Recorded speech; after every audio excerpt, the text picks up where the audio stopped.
But then we have the Basket Legion Male, the Kingambit, the Sneasler, the big 3 offensive Yes, pieces sir. on this team, and 2 Megas that work vastly differently from one another.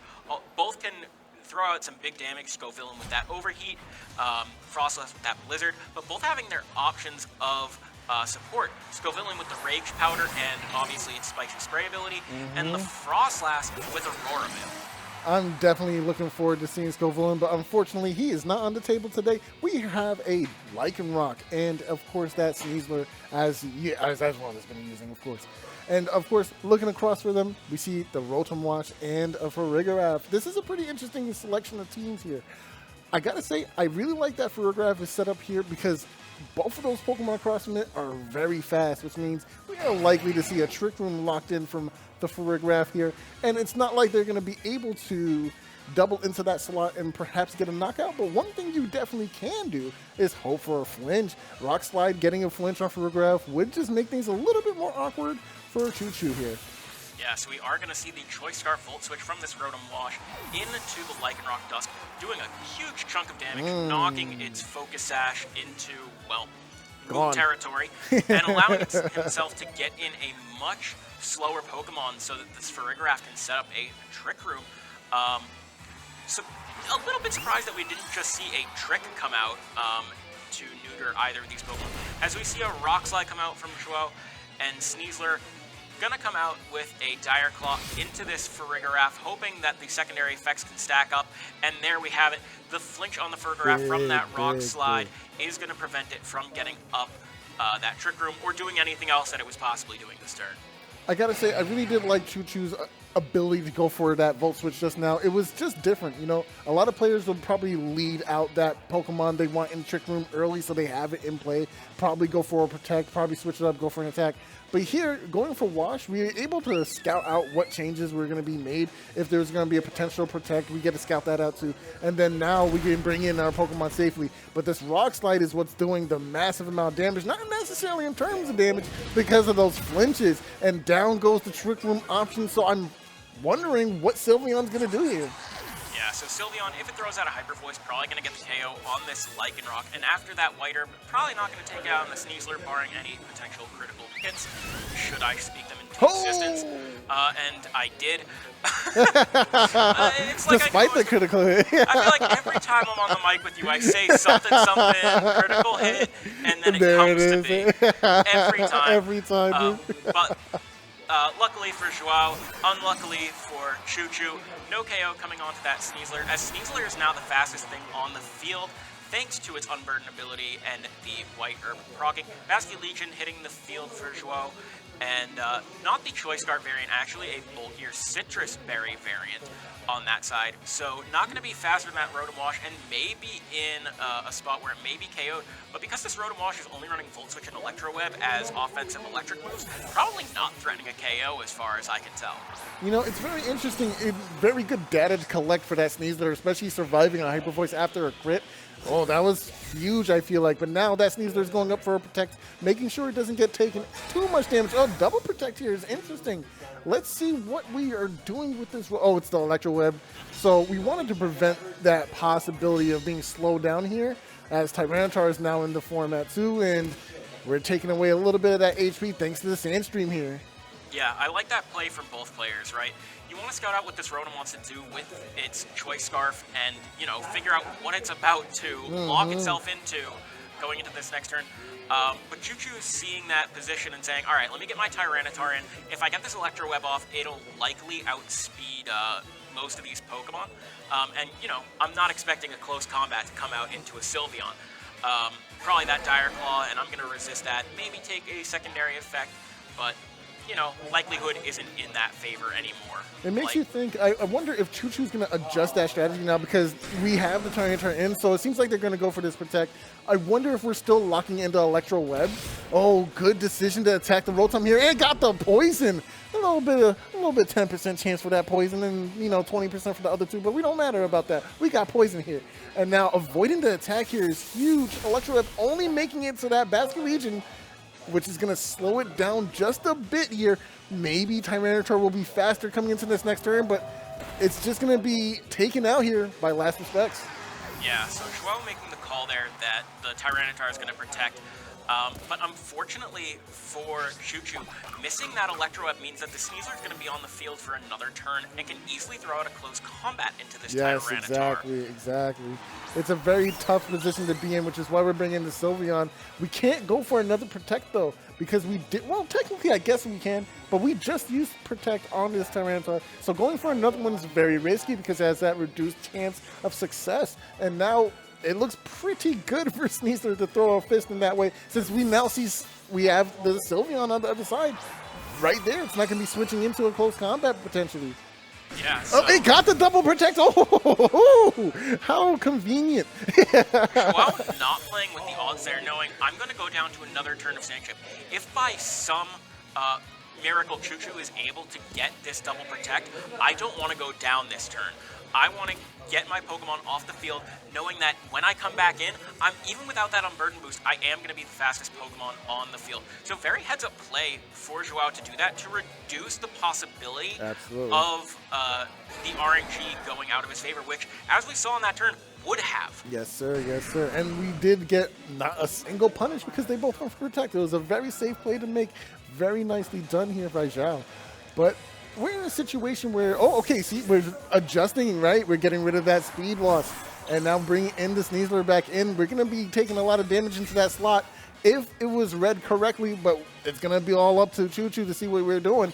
It's a knockoff into that slot. That will take it out. That's a free switch. Bringing back in Basculegion with the last respects powered up to a pretty high margin now. That's 2 partners knocked out. That's going to do a lot of damage. Hyper Beam going into that slot. Interesting choice there.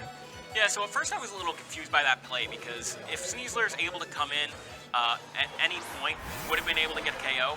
But because that Basculegion was at -1 speed from the Electro Web, I mean, ensures still that it is going to be faster than these 2 Pokemon.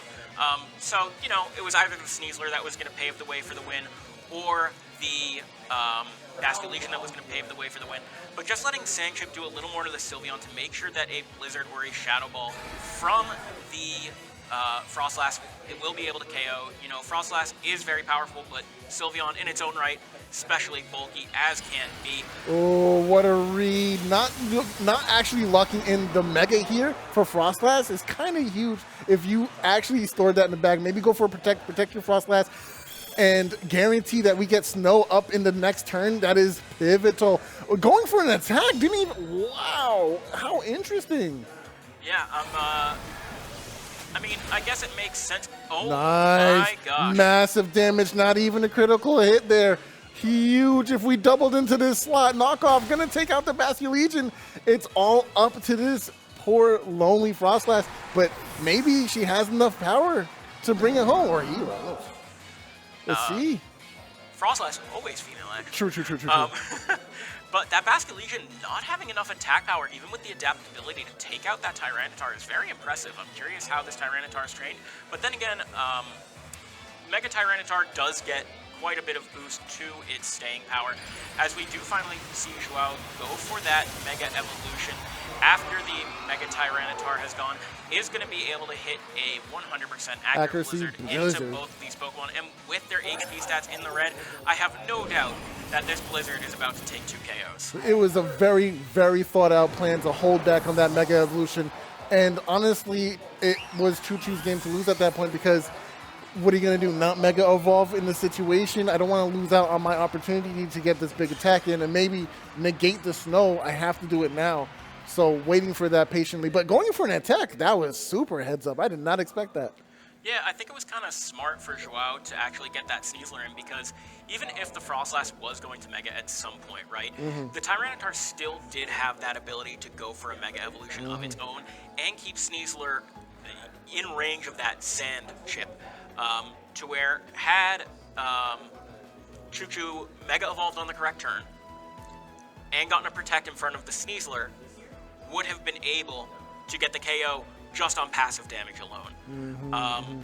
So both players playing a really crazy game of chicken there. It was very... Joao knowing that, you know, Frostlass isn't the strongest get anything other than speed in its base form, but definitely having enough to get a Sylveon from red to KO'd. Absolutely. And you know what? If I'm Joao, I'm taking note of how much that wave crash did, because that was an insane amount of damage into that slot, and that wasn't even a crit. I would definitely download that information for game 2. Yeah, absolutely. That crit on the Sylveon from earlier, Yeah. it didn't take the KO. That but too. It did put Joao in a really awkward spot where he did have to play around with the Sneasler switching out. The Electro Web miss, though, by its own right, really sealing up that game to where Joao wasn't able to pivot around. And I think Chuchu definitely had the right ideas in that game, but what are you going to do when a 95% chance happens? I also want to shout out, hey, that rock slide flinch was huge too. We completely denied the Trick Room from coming into play, and it's a little risky to rely on a kind of strategy like that, because 75% accuracy on the rock slide, it could just miss. And then, of course, even if you do hit, you're not guaranteed to have that flinch chance either. So it's a very, very high risk but high reward kind of move. And what a radical adjustment, bringing in a... Wow, Excadrill here alongside its buddy, and I did not expect this. Corviknight, dude? Like, what is happening? Radical is the absolute right word for this. I did not expect such a drastic change-up. You know, we did see Chuchu get, unlucky in that lead with Sneasler and Lycanroc getting the flinches, but I think Joao recognizing that, maybe I can be a little more proactive in getting that to be nullified. Let me just lead with some more offense. But Chuchu going with, you know what, I'm not taking any more chances with that. I'm going to lead with my heavy hitters too. But Joao right here really crucially having the Mega Scovillain potentially to burn both of these Pokemon. But I think he is just going to try to take a Moody boost on this turn as the Excadrill just sets up a Swords Dance, not attacking into the potential Mega Scovillain. The recoil is going to be so high on this move, man. Oh, geez, here we go. Focus Sash, obviously we knew we could take one of those, so it's perfectly fine to go for the Swords Dance and potentially get something set up. Tailwind is huge here. Now this Excadrill is in prime position to just do massive amount of damage. But hold on, that there is some chili peppers. They got a move called Spicy. What is it? Spicy Spray. Spicy Spray. That means if I redirect your attack into my slot, you're gonna get burned. And you know what that's gonna do to poor little Knuckles over there? That's gonna burn him. It's gonna burn him and take him out with that 1 HP, brother. Yeah, we do have a really interesting situation here where the Basket Legion easily threatens a KO with the Aqua Jet, but the impending Farigiraf in back makes it so it's not the safest play. We do just see the Mega Scovillain and no switches here, so if this is just an Aqua Jet going into the Excadrill, it would take the knockout. But a Protect here is going to keep itself safe. Oh, looks like Scovillain went for an attack, and it wasn't... Oh, okay, it was the Rage Powder. Prior to use Protect first. Always got to remember that. Yep. So Corviknight here is going to go for a bulk up. Okay, I like the way we played around that just now. And hey, we do still have that option of switching out into the Farigiraf in, of course, the Excadrill slot and potentially have a deny on priority moves if that's what is ended up to be an option here. Yeah, problem is that if Chuchu wants to get meaningful damage on the board and circumvent this Rage Powder, it's going to have to be an Earthquake. Yeah. Which means if the Farigiraf is to switch in next to it, he's going to have to Earthquake himself.